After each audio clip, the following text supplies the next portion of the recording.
tables for the Yeah, agenda. that's really That's impressive. Okay, we're ready to start whenever you are. Okay, folks, let's call this meeting to order. It's 9:08 a.m.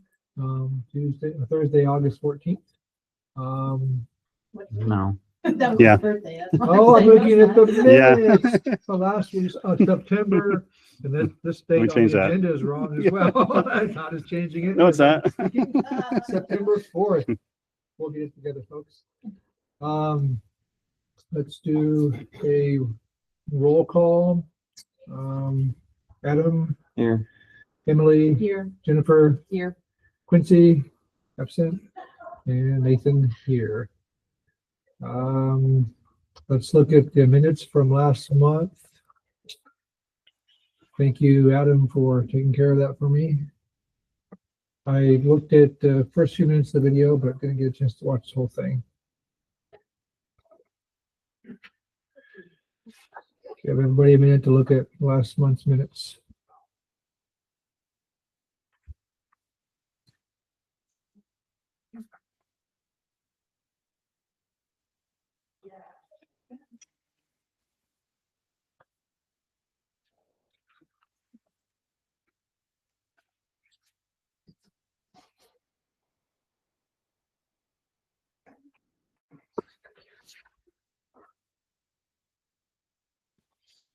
And do I have a motion to accept last month's minutes? I'll make a motion to accept last month's minutes. And a second? Second. Adam, second. All those in favor? Aye. Any opposed? Good. Whole business, whole business. We do not have any on this month's agenda, so let's move on to new business. We have next preservation guidelines updating. And we have a template from Indiana Landmarks that's also linked in the agenda there. Trying to get it open. Oh, there we go. I don't have access to that file. I don't either. Okay. Sorry, I don't have that. So that's through Indiana Landmarks or? Right, and it's a lengthy document, so I didn't print it off or anything Okay, like sure. that. It's like 150 pages Mhm. roughly. But that's guidelines for commercial buildings, residential buildings, you know, everything you would ever come across, so probably. Well, you'll have both because the Hartman House is somewhat residential. Hopefully we'll have yours, even though it's a commercial use. It's originally a residential building. But then we have commercial buildings as well. So the guidelines themselves are not all of that. A lot of that's educational material that's in there. People kind of want a deeper dive of, you know, why are we asking for certain things or where can they find more information? Looks like I was given access. I requested viewing access. Okay, good. Okay, I've got it as well. Yeah. Perfect. Okay. So we created these about 20, well, we started right at COVID time, 2020, 2021. Pulled together people from a lot of historic preservation commissions across northern Indiana. Everybody has guidelines kind of similar to yours. They were good in the day, but they aren't terribly specific. And sometimes the language is, like, if you don't work with this all the time, you don't know what they're saying. So we wanted to make it easy to understand so that people could just go in there, look for their project, and find what the commission would be looking for. So it's very simplified. The drawings hopefully are helpful that we have. Yeah, and it allows other things. Like in the past, they were very negative about a lot of substitute materials, and we're finding that newer wood just doesn't hold up. So there's better things. You know, if a window needs to be replaced, an all wood window is probably not the best choice because it's not going to hold up in the weather. So we allow some other things. We show some examples of doors. There's a pre-approved materials list. That's a rough one. Every town has different materials that they agree with and don't agree with. So they're in there. And these are things that, like, if somebody came and wanted to switch out a door on their house and they said, oh, it was a wood door, but we want to put up a steel door because we want more security, then that could be allowed, you know. So there's some things like that. And that's like entirely up to you guys what you allow. There's some different trims in there, like ASIC trim, some 5-pon, things like that that are a composite that wouldn't have been allowed in the past. And we're not limiting it to that, but that just kind of gives people a guideline of what's good material. New things are developed all the time, but sometimes it's hard to know what's going to prove out to be good over the course of time. So I had a couple questions. Sure. So second one's to you. First one is, where are ours right now? Maybe you covered that last meeting. Yeah, so we really don't have one. We had a downtown master plan that focused on the downtown, and it broke it down into similar, where you're talking about the different nomenclature of parts of the building. It was a little more general in that it was your massing, your fenestration or windows, some doors, awnings, things like that. And then we used pictures of existing buildings to point to, though, like what's been done good. And so it was more of a overall kind of general concept. This is really good because it's kind of a national standard, and it does, I think these are great because it shows you the pictures of what it's doing, and it breaks it down into those specific categories. So it's a lengthy document, and this is one that's, like I say, it's more of a kind of a national standard. And this would be really good to have as our official guidelines to cover all the areas. Yeah, so I guess my second question isn't for you anymore. Okay. So that is, a wonderful document.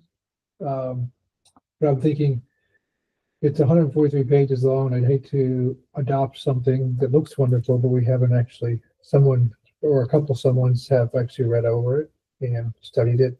So should that be maybe our next action item is, do we say our homework for next month is we've all read over it and just thought about it? I mean, I don't expect there to be any concerns, but I don't want to adopt something about us having read it. Is this something that we actually would just take the whole document for ourselves, or do you change and We can do, or- customize yeah. it, which we do for every community. Yes, not everyone's on board with everything that's in there, and maybe there's certain things specific to a community that they're interested in. I've got one town that's got a historic district with these great street lights that have been there forever. So it addresses the street lights, but that's specific to them. Or brick streets in Elkhart. That's a thing for them, and you've got one of those. With Which special is- streetlights as well. Yeah, Yeah. so those are things that we can do. And then there's areas like those substitute materials. I've got a box of samples of those that I can bring, and you can look at them and say, yeah, this looks like something we want in our town, or no, I don't like that. And then we can customize those things for you guys. So should it really be like one or two of us working with you to make, and someone that knows what the community wants or is looking for, right? Yeah. Yeah. Yeah, I think everybody should read Sure. over it, and really, it's not 150 pages that you need to look at for the guidelines themselves. 'Cause like I said, a lot of that is informational, educational Sure. stuff, which is just kind of out there. It is designed to be used online, so the links are live, and we have to keep checking those from time to time to be sure they're still good. So, you can jump in there and look at the index. If your project is roofing, you can click on roofing. It's broke down between commercial and residential. And a lot of that's duplicative, windows are very similar, doors, materials are similar, just different. Obviously storefronts only in the commercial section.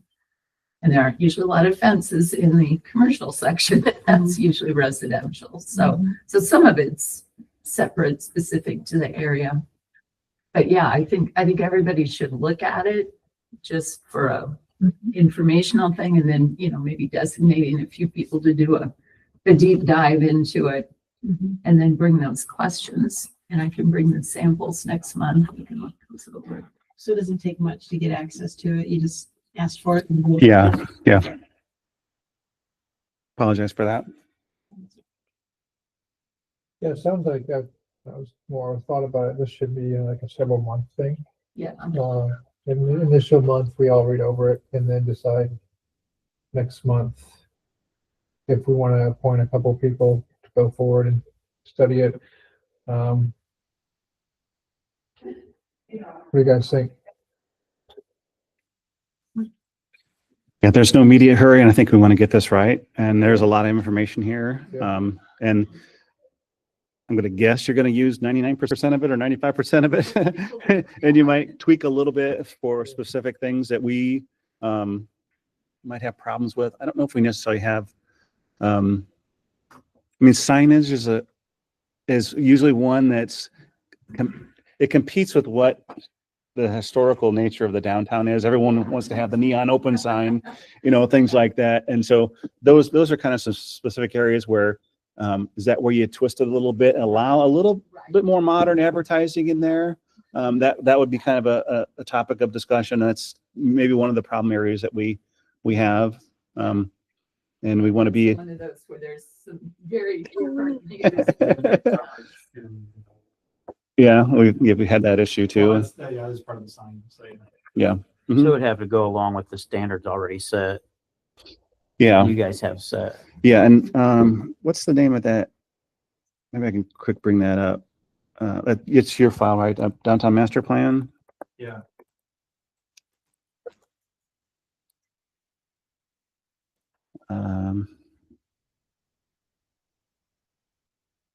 Final pages. 8/15/24. Would that be it? No. Well, no.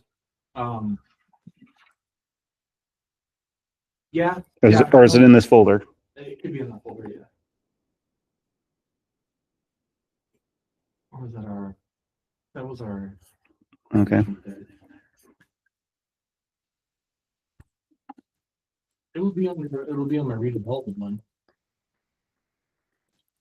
But you don't know the name of the file? Final draft pages. Let's see if this in here.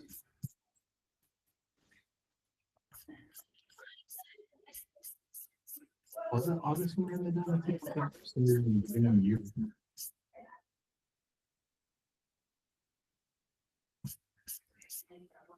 Okay.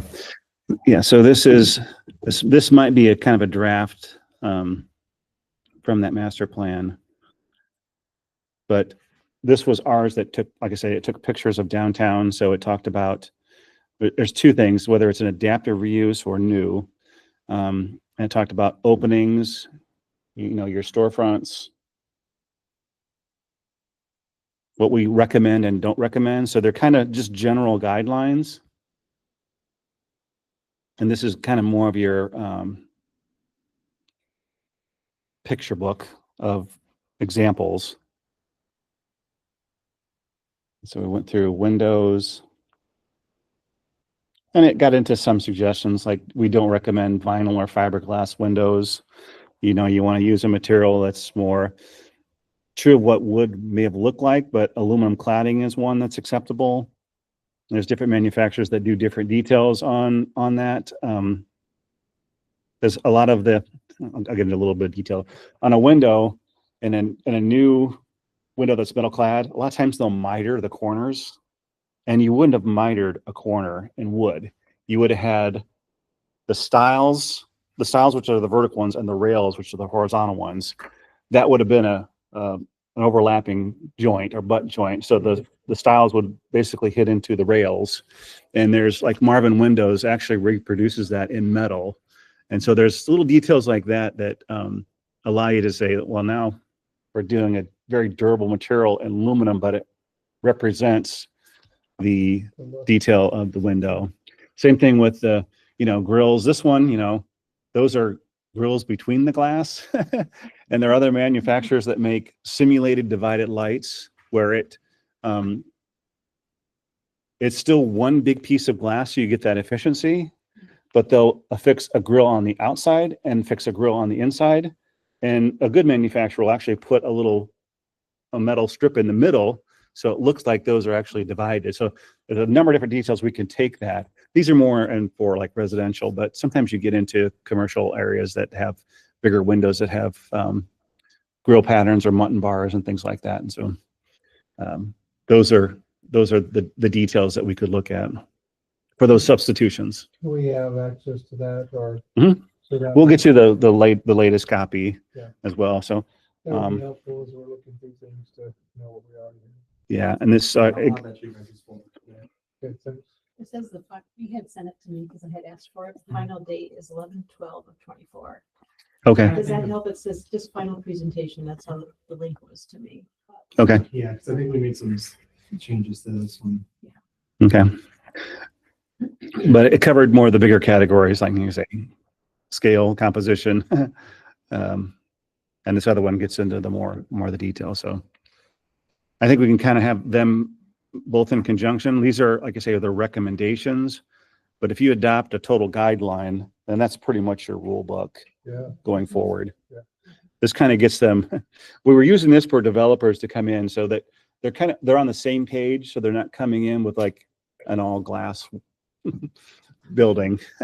We're looking for certain things that we want to do, and we broke it down into those kind of main architectural categories. And the architecture group that you worked with on this part of the downtown strategic plan, they were more historic preservation minded. As we talked with them. Yeah, plot out of Cincinnati. So those are kind of the two guidelines that we would have, one from the master plan and then a specific one for historic preservation.